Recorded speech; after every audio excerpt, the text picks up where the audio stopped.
అందరికీ నమస్కారం. నేను శిరీష. ప్రస్తుతం మనతో పాటు ఉన్నారు ప్రముఖ ఆధ్యాత్మికవేత్త, శ్రీ శుభంకరి పీఠం వ్యవస్థాపకులు, స్మార్త నరహరి, బ్రహ్మశ్రీ దుగ్గిరాల యాజ్ఞవల్క దిలీప్ శర్మ గారు. గురుగారితో మాట్లాడదాం. గురుగారు నమస్కారం అండి. నమస్కారం.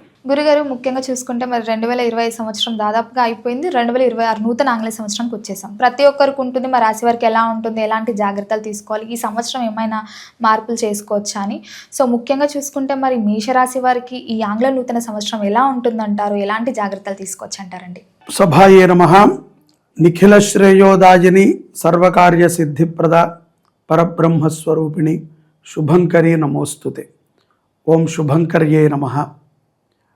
ముందుగా భక్తి సమాచారం యూట్యూబ్ సబ్స్క్రైబర్స్ అందరికీ కూడా ఆంగ్ల సంవత్సర శుభాకాంక్షలు. ఈ యొక్క 2026వ సంవత్సరం ఆంగ్ల సంవత్సర ప్రారంభం రోజు నుంచే ద్వాదశ రాశుల వారికి కూడా శుభాన్ని కలిగించాలి.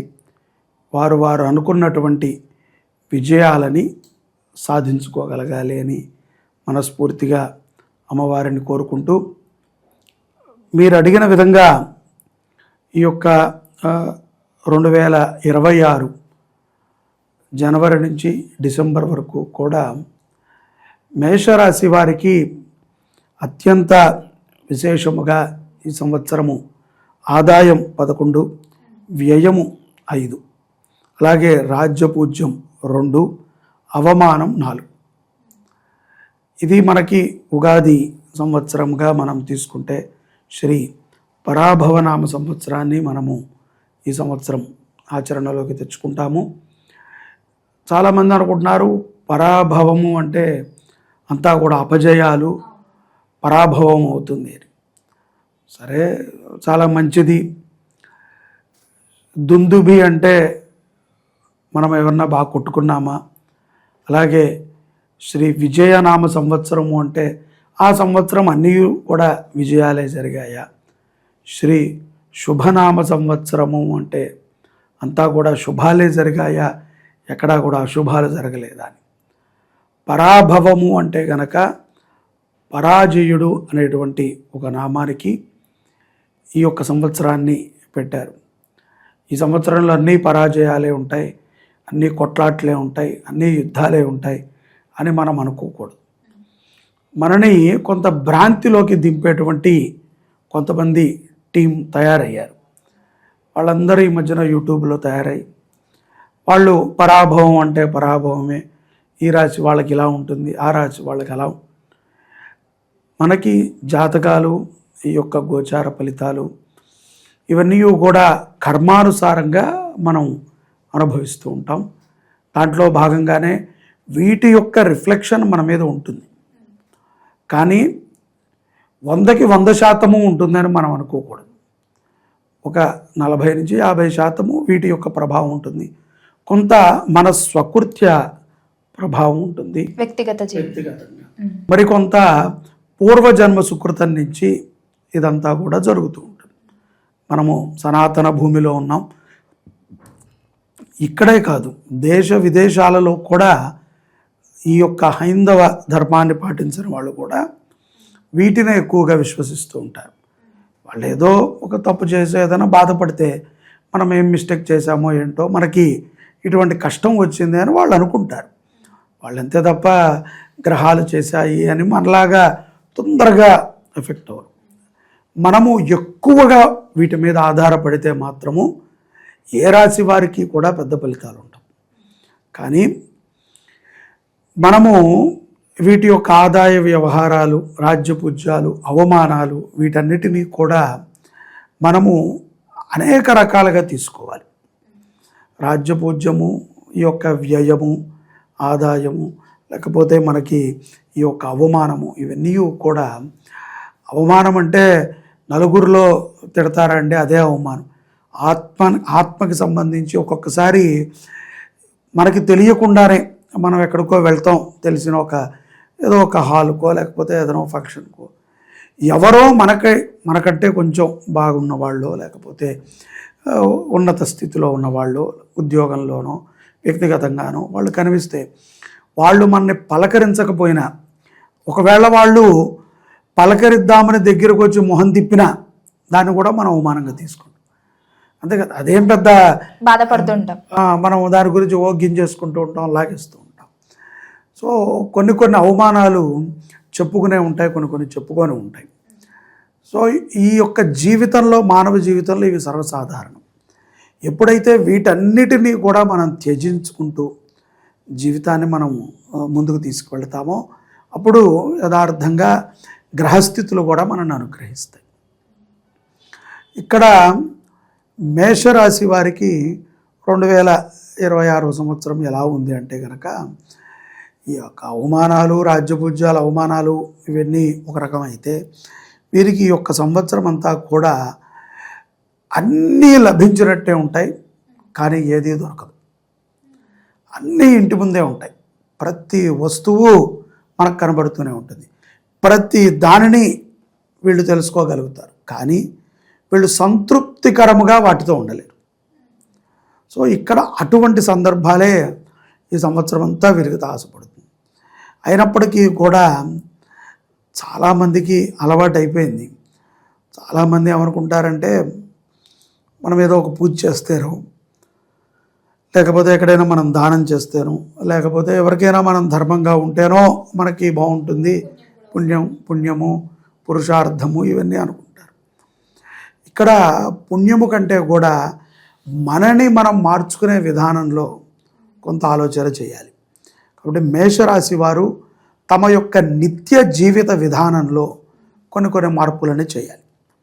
ముఖ్యంగా యోగాభ్యాసం చేయటం, ప్రాణాయామం చేయటం, అలాగే ఏదైనా ఒకటి మాట్లాడేటప్పుడు, ఏదైనా ఒక పని చేసేటప్పుడు కొంత ఆలోచనతో, విచక్షణతో చేయటం. ఏదో టపటపా మనకు అలవాటైన పనే అని చెప్పి ఏదో గుడ్డిగా చేసుకుని వెళ్లకుండా కొంత విచక్షణతో గనక వీళ్ళు పనిని చేయగలిగితే ఆ పనులు విజయాన్ని సాధిస్తాయి. అలాగే వాటి మీద మంచి పట్టును కూడా వీళ్ళు సాధించగలుగుతారు. విజయం సాధించడం వేరు, దాని మీద పట్టు రావటం వేరు. విజయం సాధించడం అంటే అయిపోయింది, అక్కడితో ఆ కథ క్లోజ్. అదే దాని మీద మనకు ఒక సరైనటువంటి అభిప్రాయం కలిగి అవగాహన ఉందనుకోండి, మరొక్కసారి వాళ్ళు ఎవరైనా పని చేస్తున్నప్పుడు మన వంతుగా మనం సలహా ఇవ్వటం కానీ, లేకపోతే వాళ్ళకి మనము తోడ్పడటం కానీ జరుగుతుంది. కాబట్టి ఒక ధర్మమైనటువంటి మార్గంలోకి వెళుతూ ఉంటే చాలా బాగుంటుంది. అలాగే నూతన కొనుగోళ్ళు, వ్యాపారాల మీద కానీ, లేకపోతే ఇంట్లోకి కానీ వీళ్ళు చాలా ఖరీదైనటువంటి వాటిని తీసుకుంటూ ఉంటారు. మిత్రుల యొక్క సహకారంతో మంచి ఆలోచనలని, నిర్ణయాలని తీసుకుంటూ ఉంటారు. ఈ యొక్క ఏప్రిల్ నుంచి జూన్ మాసంలో భూమికి సంబంధించినటువంటి కొన్ని వివాదాల నుంచి కూడా వీళ్ళు బయటపడతారు. న్యాయ వ్యవస్థమైనటువంటి పోరాటాల యందు కూడా వీళ్ళకి పెద్దగా అపజయాలు లేవు, కానీ చెప్పుకోదగ్గ విజయాలు కూడా లేవు. 50-50గా ఉంటాయి. అది కూడా ఏదో ర్యాండమ్గా వచ్చేటువంటి ఫలితాలే, మిశ్రమ ఫలితాలనే వీళ్ళు పొందగలుగుతారు. అలాగే సందర్భానుసారంగా కొంతమంది పెద్దల్ని కలవటము, వాళ్ళతో యొక్క సత్సంగాన్ని పెట్టుకుంటాం, వాళ్ళతో ఒక సత్సంబంధాన్ని పెట్టుకుని వీళ్ళ వ్యాపారానికి కానీ, వీళ్ళ ఉద్యోగాలకు కానీ వారిని కొంత వాడటము, ఇటువంటి తెలివితేటలు వీళ్ళకి చాలా చక్కగా ఉంటాయి. ఇక ఈ సాంసారికమైనటువంటి జీవన విధానంలో చూస్తే కనుక అన్యోన్య దాంపత్యం మధ్యన ఎవరిని కూడా ఇన్వాల్వ్ చేయకూడదు. ఎక్కువగా వ్యక్తులను ఇన్వాల్వ్ చేసుకుని, ఎక్కువగా ఏదైనా ఇంట్లో భార్యాభర్తలు కొట్టుకుంటే ఒకసారి వాళ్ళని అడగండి అనేటువంటి పరిస్థితికి వెళితే, అంటే అవతల వాళ్ళకి ఛాన్స్ ఇవ్వకూడదు. ఇవ్వటం ద్వారా వాళ్ళకి పెద్దపీట వేయటం, వీళ్ళ యొక్క స్థితిగతులు మారిపోతాయి. వాళ్ళు ఏదైనా చెప్పచ్చు, దానికి వీళ్ళు కట్టుబడి ఉండాల్సి వస్తుంది. తల్లిదండ్రుల ఆస్తి కూడా వీళ్ళకి ఈ యొక్క సంవత్సరంలో బాగా కలిసి వస్తుంది. కొంత కుటుంబపరమైనటువంటి సౌఖ్యాన్ని కూడా వీళ్ళు పొందగలుగుతారు. ఆహ్లాదకరమైనటువంటి ప్రదేశాలను కూడా చూస్తారు. కొంతమంది ఎక్కడైతే కనుక ఈ యొక్క ఎడ్యుకేషన్ సంస్థలు, స్కూళ్ళు, పాఠశాలలు ఇటువంటివి నడిపే వాళ్ళకి, మేషరాశి వారికి కొంచెం ఆదాయం చాలా చక్కగా ఉంటుంది, మంచి గుర్తింపు కూడా లభిస్తుంది. విదేశాలకు వెళ్ళి చదువుకోవాలనుకున్నటువంటి పిల్లలకి ఇదొక మంచి సంవత్సరం అనే మనం చెప్పుకోవాలి. అనుకోని రీతిలో వీళ్ళకి వీసాలు రావటం కానీ, అక్కడ అడ్మిషన్స్ రావటం కానీ, అక్కడి నుంచి కొంత వీళ్ళకి ఆదరణ కలిగి వీళ్ళు ముందుకి చదువులో కూడా వీళ్ళు ఒక మంచి నిర్ణయాన్ని తీసుకుని ముందుకు వెళ్తారు. ఇదంతా కూడా మేషరాశి వారికి ఎక్కువగా స్నేహితులతో లాభం ఉన్నదిగా గోచరిస్తుంది. కుటుంబ సభ్యుల కంటే కూడా స్నేహితులు కొంత వీళ్ళకి సహాయ సహకారాలు అందిస్తారు. స్త్రీలు ముఖ్యంగా ఎవరైతే కనుక బాలికలు ఉంటారో వాళ్ళు కొంత జాగ్రత్తగా ఉండాలి. ఇటువంటి ఈ ప్రేమ వ్యవహారాల యందు దూరంగా ఉండటం ద్వారా వాళ్ళ జీవితాన్ని వాళ్ళు సరిదిద్దుకున్న వాళ్ళు అవుతారు. లేకపోతే ఇది ఒక కొంచెం అగమ్య గోచరమైనటువంటి స్థితిని ఈ యొక్క ప్రేమ ఇటువంటివి తేవచ్చును. కాబట్టి ఆడపిల్లలు కొంత జాగ్రత్తగా ఉండాలి.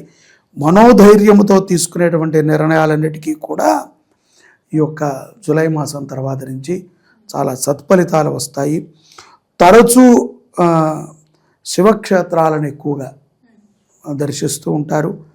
భక్తి భావన కూడా వీరికి అపారంగా పెరుగుతుంది ఈ సంవత్సరం. గురుగారు, మొత్తం మీద ఈ మేషరాశి వారి 2026లో ఏ దైవాన్ని పూజించమంటారు, ఎలాంటి పరిహారాలు చేసుకోవచ్చు అంటారు ఇంకా అనుకూలంగా ఉండాలంటే? దైవారాధన పరంగా గనక చూస్తే గనక నవగ్రహ స్తోత్రము చాలా లాభదాయకంగా ఉంటుంది. అలాగే నవగ్రహ ప్రదక్షిణలు, నవగ్రహ క్షేత్రాలని చూడటము, శివనామస్మరణ చేయటము చాలా మంచిది, ఉత్తమమైనటువంటి స్థితిని తీసుకొస్తుంది. అలాగే ముఖ్యంగా ధనవరులు పెరిగేటువంటి అవకాశం కూడా ఎక్కువగా ఉంటుంది. కాబట్టి శివధ్యానము చేయటము, సోమవార నియమాలు పాటించటము, ఆరోగ్యాన్ని కూడా వీళ్ళు కొంత కంట్రోల్లో పెట్టుకోవాలి. మొదట్లో చెప్పిన విధంగా యోగాభ్యాసం ఎక్కువగా చేయటము, వైద్యులు చెప్పినటువంటి సలహాలను పాటిస్తూ ఉండటము, అప్రమాదాలు కొన్ని వేళ్ళకి ఉండవు కానీ వేళ్ల నుంచి పక్కన వాళ్ళకు కొన్ని ప్రమాదాలు జరుగుతాయి. సో అంటే వీళ్ళు వాహనం నడిపేటప్పుడు ఎదుటికి వ్యక్తికి ప్రమాదం జరగటం కానీ, లేకపోతే తెలియకుండా వీళ్ళు చేసేటువంటి ఒక చిన్న భోజనం వంట వల్ల ఫుడ్ పాయిజన్ అవ్వటం కానీ, అది సరిగ్గా ఏదైనా కొంత ఆరోగ్యంగా కొన్ని విషయాల యందు వీళ్ళు ఆచితూచి నిర్ణయాలను తీసుకోవాలి. కొంత అవమానాలు కూడా పడాల్సి వస్తుంది. కాబట్టి శివారాధన మంచిది. శివధ్యానము, శివక్షేత్రాలను దర్శించటము, శివ దీక్షలని చేయటము, శివుడికి ఆవు నేతితో దీపారాధనని చేయటము, అలాగే నవగ్రహ స్తోత్రాలని పారాయణ చేయటము, నవగ్రహాలను ధ్యానం చేయటము చాలా ఉత్తమము. ఓవరాల్గా కనుక మనము మేషరాశి వారికి చూసుకుంటే కొన్ని స్పీడ్ బ్రేకర్లు ఉన్నప్పటికీ చాలా స్పీడ్గా ఈ సంవత్సరం వీళ్ళు అభివృద్ధి చెందుతారు. గురుగారు, ముఖ్యంగా మరి ఈ 2026 సంవత్సరం అంటే ముఖ్యంగా చూసుకుంటే రైతులకి ఎలా ఉంటుందంటారు? ఈ సంవత్సరం నుంచే రైతులకు స్టార్ట్ అవుతుంది పండుగ. సో ముఖ్యంగా మరి రైతులకి ఏడాదంతా ఎలా ఉంటుందంటారు? రైతులకి యథార్థంగా నేను చాలా సందర్భాల్లో చెప్తూ ఉంటాను, గోవుకి, రైతుకి, తల్లికి ఈ జాతకాలతో పర్లేదు. అమ్మకి జాతకం ఎలా ఉంటుంది? జగన్మాత, ఆవిడెప్పుడూ బాగుంటుంది. అలాగే గోమాతలకి జాతకం ఎలా ఉందండి అంటే చాలా చక్కగా ఉంటుంది. గోమాత ఎక్కడుంటే అక్కడే. అలాగే రైతు ఎక్కడైతే బాగుంటాడో అక్కడ బాగుంటుంది. రైతుకి చాలా బాగుంటుంది, కానీ ప్రకృతి పరంగా కొన్ని విపత్తులు, ఇప్పుడే మనకి చాలా ఎక్కువగా ఉందంటే రానున్నటువంటి ఫిబ్రవరి మాసం నుంచే చాలా ఎండలు ఉంటాయి. ఈ ఎండల వల్ల కొంత అకాల వర్షాలు, సరైనటువంటి ప్రభుత్వ సహకారం అందకపోవటము అంతే ఉంటుంది.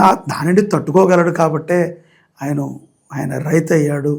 దేశమంతా పూజించగలిగింది ఆయన్ని. తట్టుకుంటాడు రైతు ఎట్లాంటిదైనా. మనము ఆయనకు సపోర్ట్ చేసినంతకాలం రైతులకి చాలా బాగుంటుంది. పాడి పంటలు అయితే వృద్ధి చెందుతాయి. ధాన్య రాశులు ఈ సంవత్సరం చాలా వృద్ధి చెందుతాయి. గురుగారు, మొత్తం మీద ఈ ఆంగ్ల నూతన సంవత్సరం 2026 మేషరాశి వారికి ఎలా ఉండబోతుంది, ఎలాంటి జాగ్రత్తలు తీసుకోవాలి, ఎలాంటి పరిహారాలు చేయాలని తెలియజేసినందుకు ధన్యవాదాలు. నమస్కారం.